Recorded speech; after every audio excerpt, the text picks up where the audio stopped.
day and a warm welcome to members of the media and our viewing public today, Thursday, 29th of October 2020. I am Kavita Supram, Corporate Communications Officer at the Ministry of Finance. With us today are the Honourable Colm Imbert, Minister of Finance, Senator the Honourable Allyson West, Minister of Public Administration and Digital Transformation. This conference will provide the nation with an update on a range of ministerial matters relating to the Ministry of Finance and the Ministry of Public Administration and the Digital Transformation. When the ministers have finished their statement, the floor will be open to members of the media for questions. Before we proceed with the questions, we will ask all media representatives to use the raise hand tool and to identify yourself by stating your name and the media house that you represent. Ladies and gentlemen, I now turn you over to the Honourable Ministers. Good afternoon or good morning. Sorry for being late. Today we have myself and Minister West, the Minister of Public Administration and Digital Transformation. The purpose of this press conference is to deal with some issues that keep coming up in the press, in the media, from opposition platforms, and so on, with respect to two matters. One is the process by which the Ministry of Finance goes through raising loan financing for budgetary purposes on an annual basis, and in particular allegations about a company called NCB Global Finance Limited. That's my responsibility. That's what I will be dealing with this morning. And then Minister West will deal with rental of accommodation. So let me start with my responsibility. I've noticed I've been given transcripts and printed accounts of statements made in the public domain, on Facebook, in the newspapers, statements made by the leader of the opposition. And in these statements, the leader of the opposition has alleged or insinuated that the Young family, all three members of that family, the father, Richard Young, the brother, Angus Young, and Minister Stuart Young, are somehow profiting in the millions of dollars from transactions between NCB Global Finance Limited and the government of Trinidad and Tobago. I wouldn't even repeat all the allegations, they're so scandalous and ridiculous. But the theme of the allegations is that Minister Young, Angus Young, and Richard Young are somehow profiting in the millions of dollars from these loan transactions. And there's even an insinuation that Minister Young was somehow acting as a broker for these transactions. And this is why he recused himself at cabinet meetings when we were deliberating on awards of mandates for loan financing for various purposes, for loans to state enterprises, for projects, for loans for budget support, etc. I can tell you categorically that Minister Young is so careful that whether NCB Global Finance is successful in winning a tender to provide loan financing to the government or a state enterprise, whether or not they are successful, he recuses himself. And it's become a bit of a joke with us that we've told him that he has to make a stamp and just stamp the paper and say, I recuse. Because he has gone to the extreme in any time the name NCB Global Finance Limited is mentioned in a government document, he recuses. So he takes no part in the discussion, he takes no part in the decision. And that is why you would find that there's these large number of recusals. In most of the recusals, NCB Global Finance was unsuccessful. So let's say there were 100 financing arrangements over the last 5 years, and NCB was successful in 5 and was unsuccessful in 95. Minister Young has recused himself 100 times. I'm just throwing out numbers, 95 of which were associated with financing arrangements where NCB Global Finance was unsuccessful. They didn't win. But he's just very, very careful where that is concerned because he does not want it said that he influenced the decision-making process at Cabinet in any way. Let me now deal with the facts. The opposition leader alleged that millions and millions of dollars in commissions, I think that's what I'm seeing here, were paid to somebody associated with the Youngs, with the three members of the Young family, and that NCB has got the vast majority of financing arrangements that they tendered for. And the theory that the leader of the opposition has used to arrive at that ridiculous and false conclusion is that Minister Young recuses himself every time. So what the opposition leader has done is said, because he recused himself every time, it means NCB won the bid every time. I've just explained that that is nonsense. They did not. And I actually have the figures here in front of me. And as of the 29th of October 2020, looking at the period 2015 to 2020, the NCB has been successful in 3.7% of cases, 3.7%.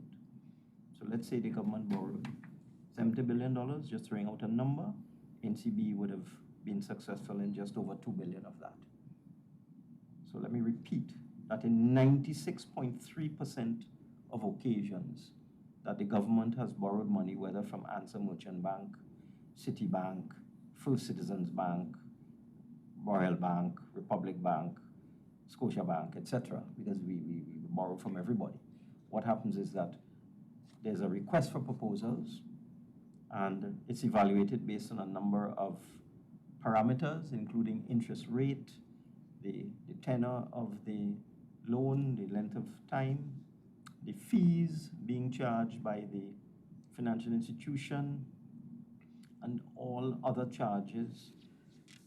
And after all of this evaluation is done, looking at everything, then the debt management unit of the Ministry of Finance, because it's all done at arm's length, it's the public servants who invite the proposals for financing, and then it's the public servants who analyze the submissions and then use a matrix and come up with a point scale and determine which one, whether it is Royal Bank, Republic Bank, Scotia Bank, etc., are successful and have the best offer in terms of best value for money and the least cost to the government and the people of Trinidad and Tobago by extension. So returning to my figures, NCB Global Finance Limited has been successful in just over 3% of occasions. 96.3% of the time, they were unsuccessful. But Minister Young, as I said, extremely cautious. He recused himself every time, whether NCB was successful or unsuccessful. Let me also say that NCB Global Finance, because there's some other allegation here, that it's a little company, and how come all of a sudden it's doing financing for the government? And I repeat, they're only doing 3% of the total. NCB is a subsidiary of a much larger company, a company out of Jamaica, that is called NCB Capital Markets, which is a wholly owned subsidiary of NCB Financial Group of Jamaica. And that company, that group of companies, is majority owned by a well-known Jamaican businessman by the name of Michael Lee Chin. So that the Young family, they don't own the company. So that when NCB Global Finance Limited is successful in getting a mandate from the government to provide loan financing, it is Michael Lee Chin who benefits because he owns the company. Angus Young is just an employee. All the other allegations, as far as I'm concerned, are just completely baseless and false and it's just a rehash. This has been going on for so long, it's become ridiculous now. This ad, we put on an ad in the newspapers a couple of months ago where we stated all of this. It's the process. Step 1, Cabinet issues a directive to the Ministry of Finance to secure the necessary funding. Step 2, the Ministry of Finance Debt Management Unit looks at our debt profile, decides what sort of tenor, what period we want, whether we want to borrow over 10 years, 15 years, 20 years, 5 years, whatever it is. We look at our debt profile. Then step 3, the Debt Management Unit issues a request for proposals to all the institutions, ANSA, CIBC, Citicorp, First Citizens, JMMB, Republic Bank, NCB Global, RBC, etc. We do auctions through Central Bank as well, Scotiabank, Unitrust, etc. Then the step 4, the proposals are then received and analyzed based on effective interest rate, fee structure, total cost, internal rate of return, net present value. Then when that is all done and the debt management unit of the ministry has done its analysis, it has made a conclusion, a notice submitted to Cabinet deliberates, and then the award of the mandate is given and the institution raises the finance and provides it to the state enterprise or to the government. So nowhere in all of that is Richard Young or Stuart Young involved. It's just ridiculous, and I think Mr. Young has a very good case for defamation and slander. That's my contribution to this press conference. Over to Minister Rice. Thank you, Minister Imbert. I am here to treat with, as Minister Imbert indicated, the issues being raised currently in the press on certain rentals that the government is engaged in. There are 3 issues that have come out of articles that have appeared in the press recently. One in the Trinidad Express of the 21st of the 10th, Anna Ramdas, who incorrectly referred to me on each occasion as Allyson Lewis, and I would ask her not to do that going forward. Allyson Lewis is a retired public servant who served the Ministry of Finance diligently for years. I would ask you to let her retire in peace and enjoy her retirement. So Anna Ramdas dealt with the issue of the outfitting cost at 3 Alexandra, although incorrectly had a picture of 1 Alexander in the newspaper. In the Newsday, the Congress of the People raised a concern about the projected 20 million that they say I indicated we would be spending in outfitting the building. And the newspapers covered, as they tend to do, Mrs. Prasad Bissessa's Monday Night Forum, in which she accused the AG of recusing himself on several occasions, saying at one point, what are these 70 rentals or leases that you had to recuse yourself of? I call on the AG to explain how much rent are we paying. So let me first deal with the issue of the recusals. As Mr. Young has done, and as Minister of Finance would have explained, the AG also, as the rest of the Cabinet does, recuses himself anytime there's an issue that may be a conflict of interest. It is the standard practice of this Cabinet, and we all have been required to do that on occasion. So, in respect of these so-called 17 properties that the AG is obviously leasing to the state because of the 17 recusals that have to do with property, let me give you a breakdown. 7 of the recusals had to do with 2 properties. 4 of them had to do with 3 Alexandra Street, and 3 of them had to do with 1 Alexandra Street. 3 Alexandra, the Attorney General is a shareholder in that company. 1 Alexandra, the Attorney General's wife, is a director but not a shareholder. All of the other recusals did have to do with the state rental of property, but they had to do with property owned by relatives and in-laws of Mr. Alwari, not Mr. Alwari himself. Some of those properties the state did rent, and some of the properties were not rented. So let me state categorically that Mr. Alwari, the Attorney General, is a shareholder in a company that rents one building to the state, and that building is 3 Alexander. So let me give you some details on the property rental itself.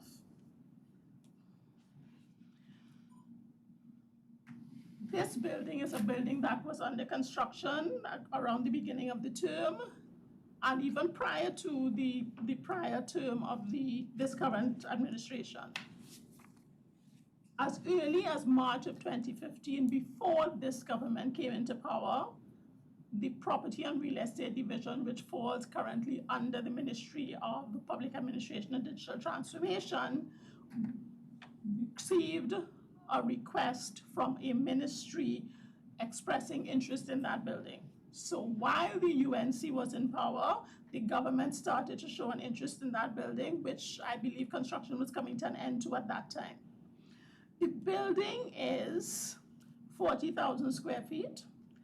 It has 89 car parks. It was IT ready.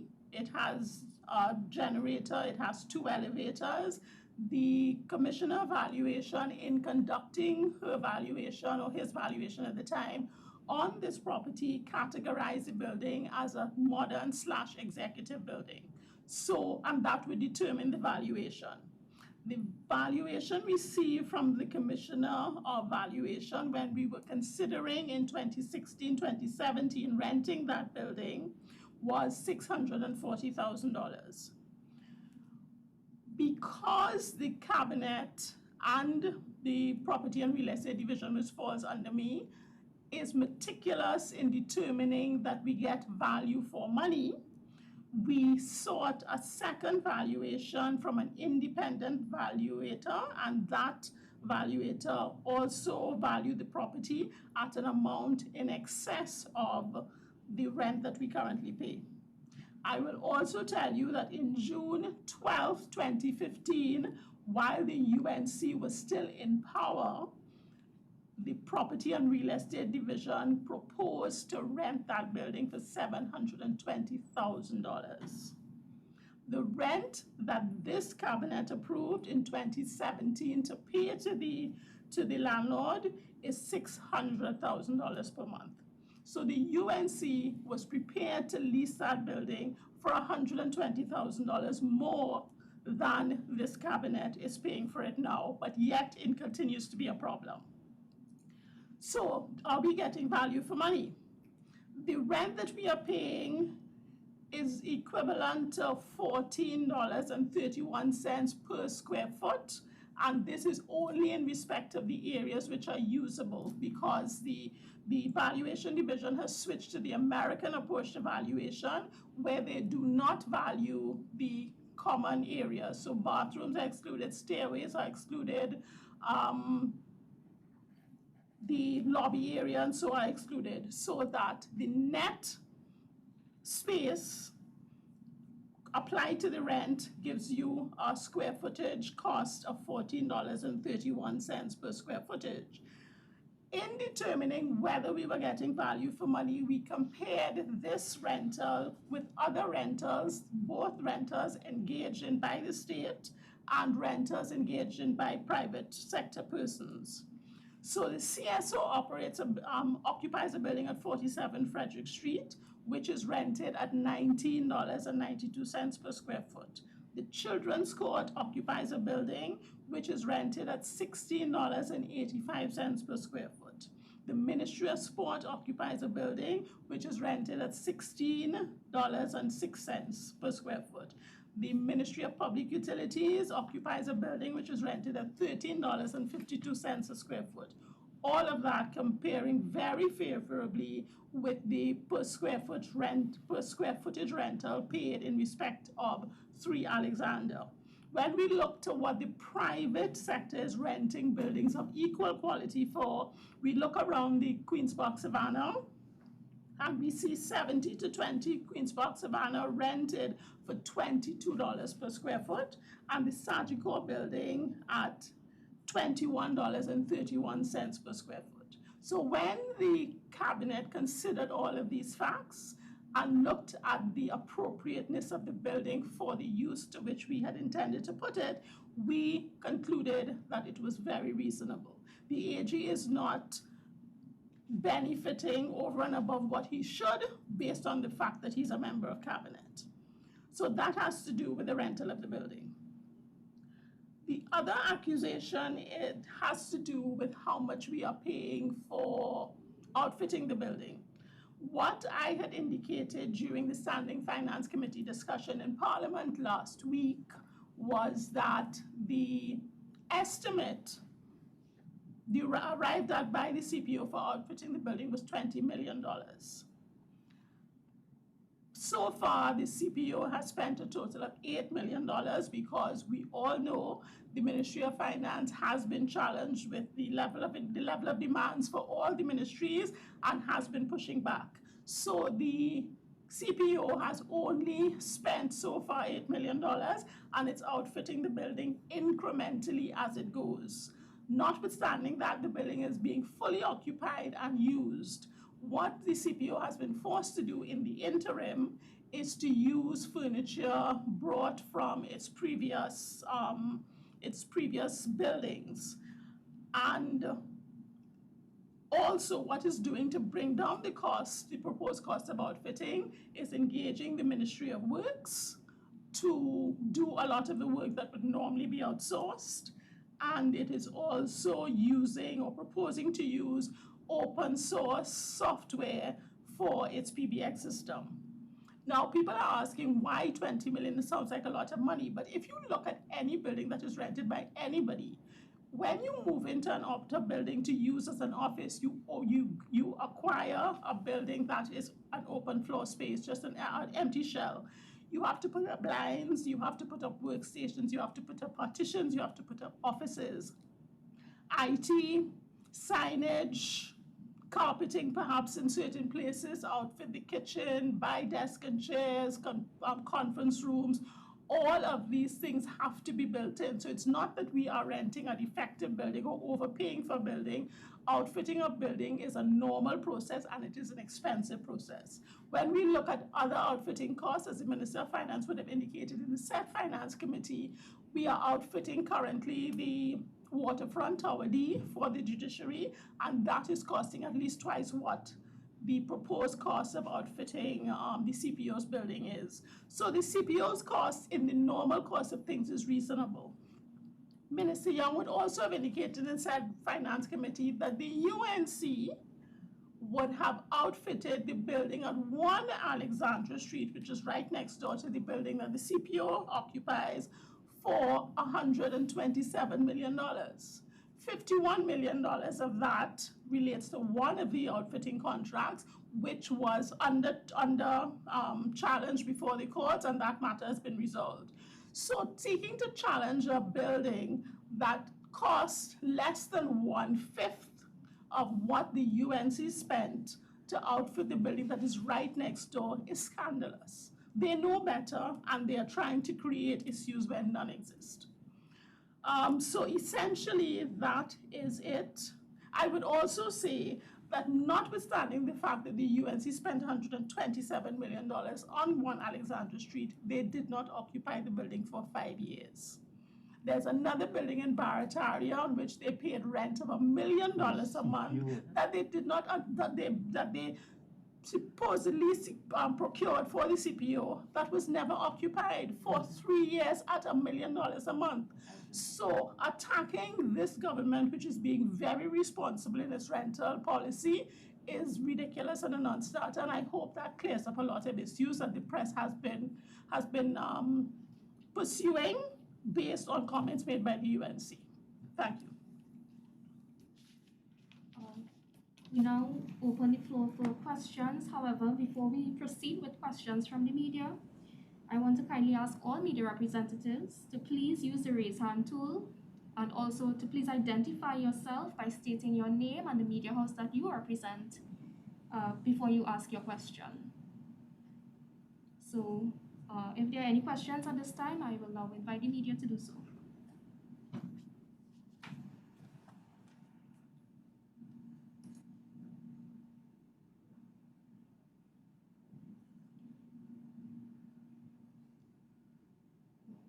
At the moment, we have no questions. I don't know if you want to add anything. Okay.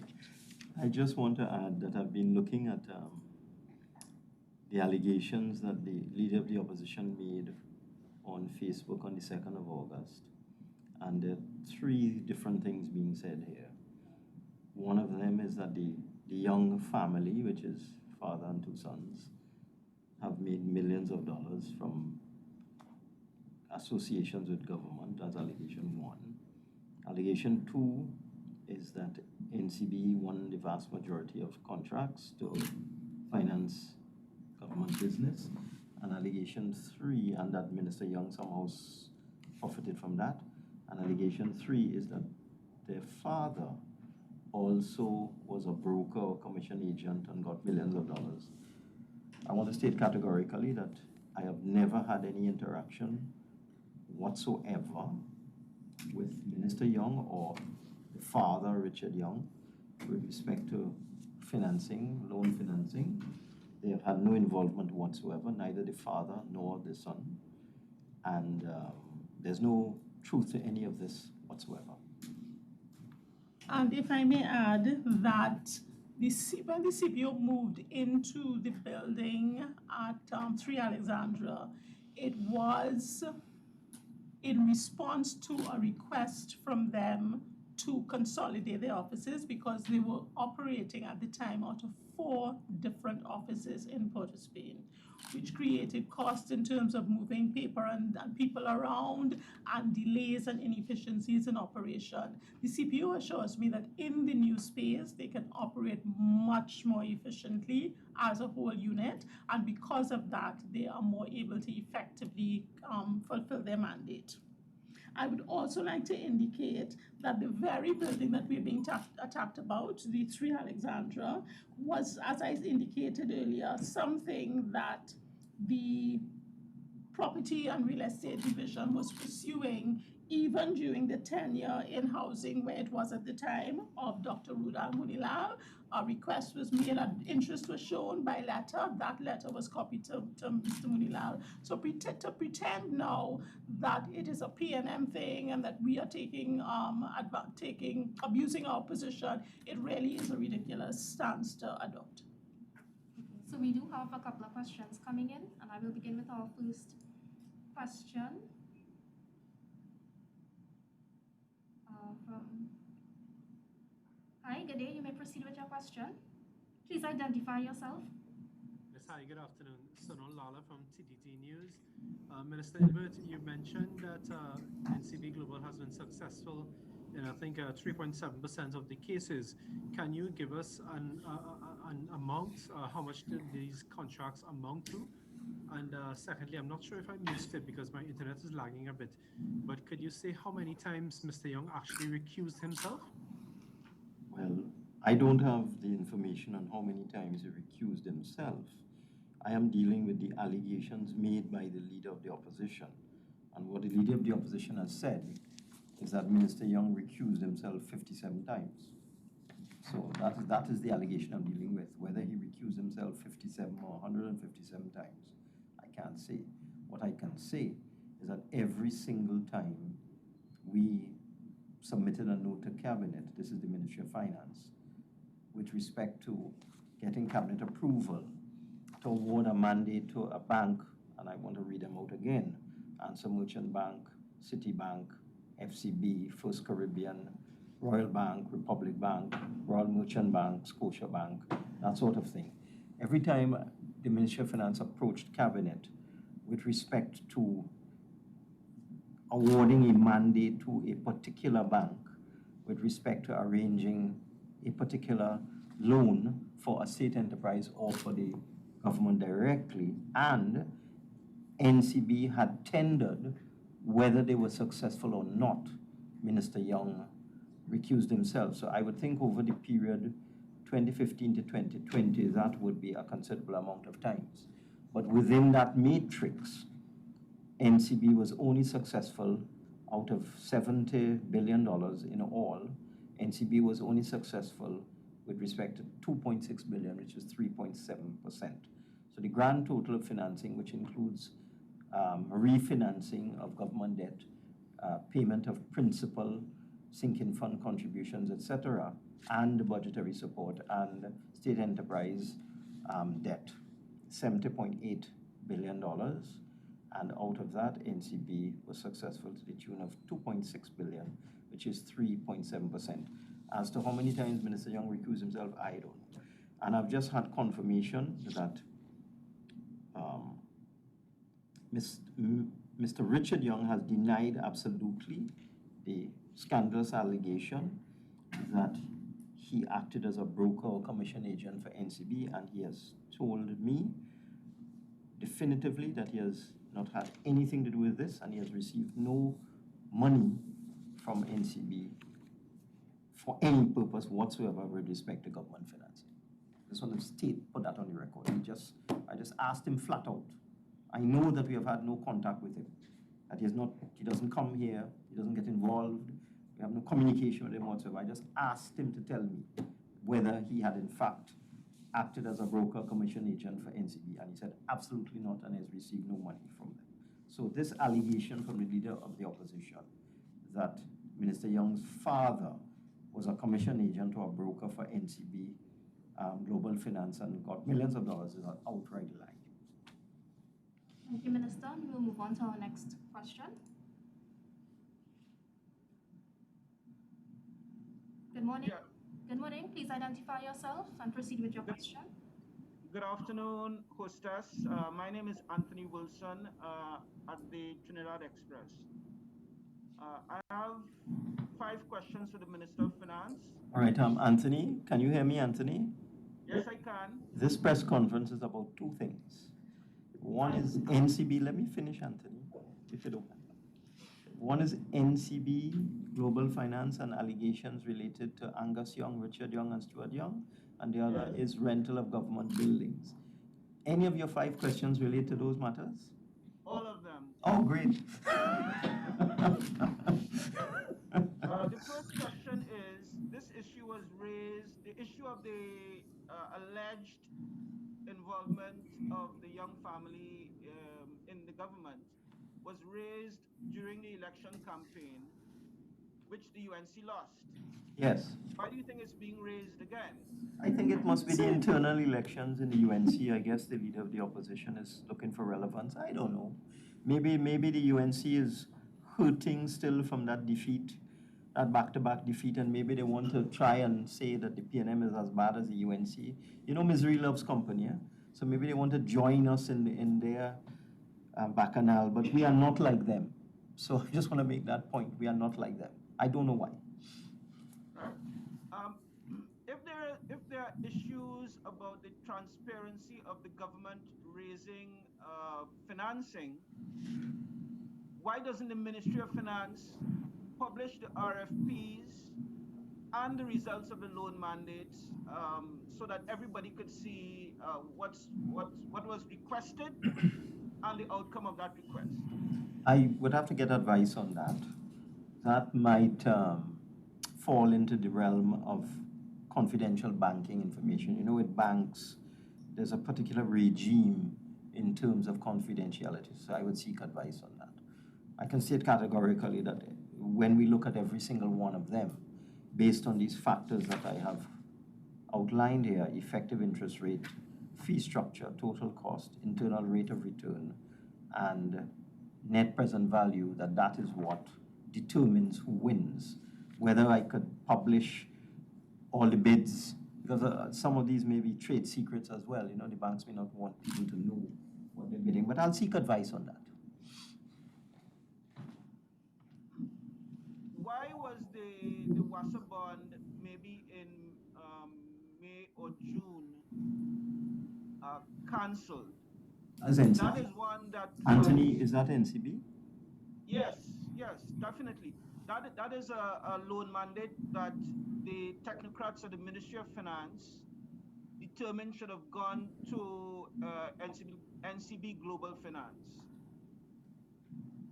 You know more than me. I was not aware that you were familiar with the internal workings of the technocrats at the Ministry of Finance. I'm not aware of any cancellation. What exactly are you talking about? Sorry, the leader of the opposition during the election campaign raised the specific issue of the WASA loan during one of meetings. So your source is the leader of the opposition? No, the source is a cabinet note read out by the leader of the opposition. I'm sorry, I can't comment on that. I can't comment. I'll have to investigate that. I would not accept anything the leader of the opposition says. Okay, fair enough. Do you have a schedule of the government's proposed bond issues, loan financings for the 2021 fiscal year? But that's not NCB Also, in either, the eh? interest of transparency. Anthony, that's not NCB either, eh? Let's just stick within the narrow confines of this press conference, please, if you don't mind. I can provide that information at a future press conference, and I can assure you there will be one. And now that you've told me that, I can tell you we have stated very plainly that we expect a budget deficit in 2021 fiscal of $8.2 billion, which means we have to raise $2 billion every quarter, more or less. So we do have a plan, but I did not walk with that this morning. That is not an NCB matter. NCB would only be associated with that if they are successful in any of those financings that we'll be raising over the next 11 months or so. There will be a press conference, so I can assure you of that. And now that you've warned me that this is what you want to know, at that press conference, I will work with that information in the near future. Okay. Is that it for you, Anthony?